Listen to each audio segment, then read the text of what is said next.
Hello and welcome to Runkle of the Bailey. My name is Ian Runkle. I'm a Canadian criminal defense and firearms lawyer. Today I want to talk about AI in the courtroom, and specifically an offer made by Joshua Broder, the CEO of Do Not Pay.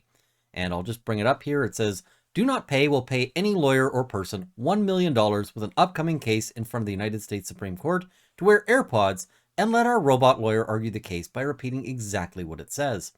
And it continues on, we have upcoming cases in municipal traffic court next month, but the haters will say traffic court is too simple for GPT. So we are making this serious offer contingent on us coming to a formal agreement and all rules being followed. Please contact me if interested.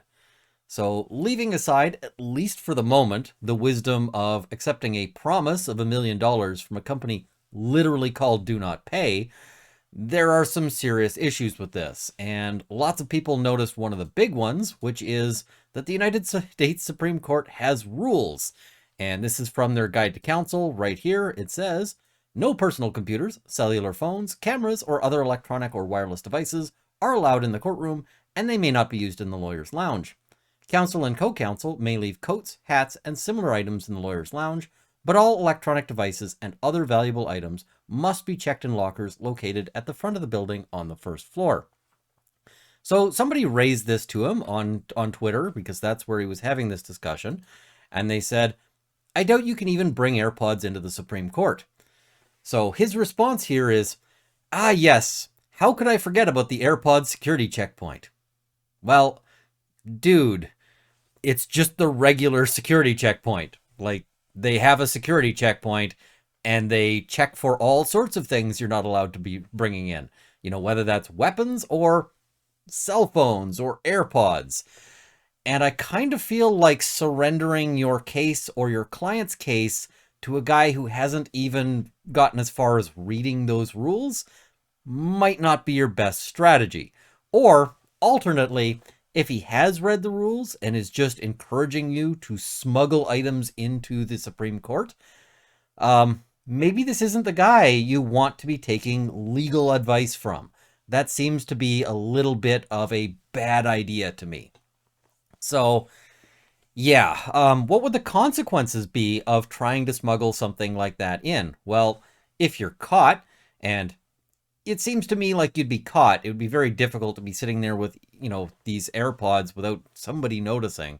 And if they figured out what was going on here, you could be facing, disbarment, you could be facing contempt, you could be facing all sorts of issues. So the personal risk for whoever decided to take this on is incredible. So there's more issues to this. One of them is simply reputational, and he talks about reputation here a little bit, and he also talks about the risk of being disbarred, because, yeah. So somebody noted to him, yep, you'd lose your Supreme Court bar. He says, lose the Supreme Court bar, but win history. So at this point, what we see is that this guy clearly knows that what he's asking people to do is improper, but he wants them to do it anyway. That's not exactly a responsible actor. He's saying, history will remember you as the person to bring AI into the United States Supreme Court. And I suspect you would be remembered, but probably not well. In fact, I think you'd probably make it into the curriculum for law school ethics courses, talking about what you did, both in the sense of, as mentioned, violating the rules, but also in terms of the fact that this would be a pretty serious violation of just other ethical principles. If you're there at the Supreme Court as a lawyer, it's because you're representing your client's interests. And at this point, what he's inviting lawyers to do is to throw their clients under the bus by basically saying, listen, you are going to surrender your duty to provide good representation to the best of your ability to this unknown robot that may or may not be up to the job, in exchange for you personally, as the lawyer, receiving $1 million. That sounds a lot like taking $1 million to throw a case. Maybe. You have a duty to your client, and you can't take side payments as a lawyer. You just can't accept $1 million from some third party to affect your representation. That's a major ethical oops. And quite frankly, any lawyer who would take this on can be replaced by a much simpler machine. How's this for a suggestion? Now, I can personally say that I have some serious doubts as to the ability of this robot to function in the Supreme Court. And I'm not just talking out my butt here because, I mean, I haven't been to the United States Supreme Court, but I have been to the Canadian Supreme Court. And so I know a little bit about what that kind of courtroom experience is like. I can't say it's necessarily directly the same thing, but here's a clip. Here, when we start considering the purpose of this question, it's clearly an invitation to something. At best, it's shaking the tree and seeing what falls out. At worst, it's directing the accused to provide a statement. Can I take you back, Mr. Runkle, to your point about an institutional problem? And this was something that Justice Veldhuis identified in her dissent as well. Does it matter, and if so, how does it matter, that this very language had been reviewed by the Court of Queen's Bench in Simpin's way, by Justice Yamuchi, and found to pass constitutional muster? And the difficulty I would suggest that the court should, or submit that the court should have with this notion, is that accused persons regularly come before the court and may present an argument of, I didn't know the law. And this argument is universally unsuccessful, absent the rare circumstance of a officially induced error. Someone who is placed in a tense situation where they may be reacting to something and may make the wrong decision because they don't know the law, the standard that we effectively apply to that individual who, as an accused person, may be coming before the court with mental disabilities, they might have been on drugs, they might have been any number of situations, we essentially apply them to a correctness standard. And that's true even where the court overturns and says, the jurisprudence thus far has been wrong. We are now saying that the law is different, or that the law as applied has been wrong this time up till now. That person is held to a very strict standard, and there's very good policy reasons for that. Ignorance is not to be a defense. But now there's this principle that is being articulated that essentially this shouldn't apply to the police. And I would suggest that the court should be troubled by that, because first, the administration of justice confidence is not promoted by holding the police to a lesser and more lenient standard. And further, that the police have the luxury that accused persons rarely do. They'll be sitting in an office, deciding their policies, with the benefit of counsel. If there's ever a time to hold people to strict standards in terms of their understanding and their compliance with the law, this is the time. This is contemplated aforethought. This is access to counsel. This is premeditated. And counsel tells them there's a Queen's Bench decision that says that this language does not, that the use of this particular language in a caution does not infringe Section 10B. So where's that taking us? And anywhere? Again, the standard we apply to others is that they ought to know better. And that's unsatisfying for accused persons, but it should the rule should equally apply where we're dealing with police forces. So what I can say is that appearing in front of the Supreme Court of Canada is the hottest bench I've ever appeared in front of. And when lawyers describe like a hot bench, what we mean is that the judges, or the justices in this case, are sort of challenging you. They're hitting you with tough questions, and you have to be able to reply on the fly. You have to respond quickly in real time. I just can't see how you're going to manage to do that by parroting back the audio that you're getting from this thing.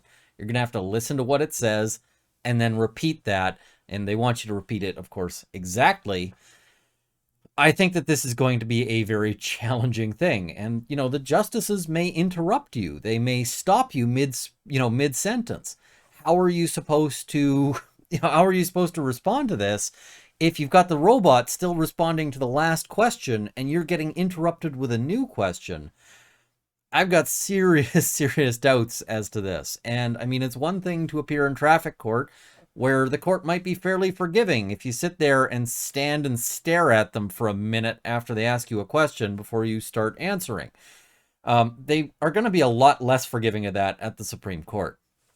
The other thing I'll mention is that appearing in the top court of whatever land you're at is a big deal. And it's an even bigger deal in the US than it is in Canada. You know, most lawyers will never appear at the highest court of their respective countries. It's, you know, a huge honor. It's a huge responsibility. It's a ton of work. And are you really going to surrender that to a robot? You know, it's, you know, it opens doors to say, hey, I've won at the Supreme Court, whether it's the Canadian Supreme Court or the US Supreme Court. And you wouldn't, after this, be the person who won at the Supreme Court. You'd be the person who couldn't do it at the Supreme Court and let the robot take over. So I have very serious doubts that anyone would take them up on it for that reason. The last thing I'll point out is just an issue here, is that there is actually a principle that says that a contract that is unlawful in some fashion may not be valid. This is called the ex turpi principle. And so this normally applies to things like if you make a contract to buy drugs and so forth. And this is to avoid rewarding bad actors for, you know, whatever they're doing. Now, in this case, this contract is explicitly and specifically one to violate the rules of the Supreme Court, as well as the rules of professional ethics and so forth. So I could very much see a court saying, you know what, your agreement for that $1 million ain't worth squat. It's just not a valid agreement. At which point you're going to be relying on the CEO of a company called Do Not Pay to decide if they want to pay you just out of the goodness of their heart. Wouldn't bet on it. Wouldn't bet on it at all. So, yeah, I think that this is quite frankly ridiculous. I mean, and this is coming from, I mean, I'm a lawyer, but I'm a lawyer with a belief that there is actually uses for AI, and including that it will put some lawyers out of business. That's not inherently a bad thing. But this, what they're proposing, is not only ridiculous, but it asks a lawyer to violate their ethical responsibilities. Quite frankly, yeah. Once you've got somebody suggesting that, I wouldn't trust them at all. So, buyer beware, I guess, is that one. And if you're looking at legal representation and considering using a robot, you might also want to get a second opinion from an actual qualified lawyer, somebody who is allowed to practice law in whatever, you know, area you're in. Anyway, thank you for watching. I hope you found this to be interesting, educational, and maybe a little amusing. Please like this video, share it with your friends, subscribe to see more content. I also want to thank my Patreon supporters at the $50 level, the CCFR, Canada's National Firearms Association, and the Canadian Shooting Sports Association, as well as David Michaud. At the $30 level, Sights and Arms Limited and Jane Babe and Luxor. And at the $20 level, Mark, Lindsay Metcalf, Kyle Fox, Haywire, Gerald to the Bailey, Cameron Johnson, Andrew Elsich, and Vicky. Thank you as well to my $10 supporters who will be in the crawl immediately following. Thank you for watching. I hope this has armed you with knowledge. See you next time.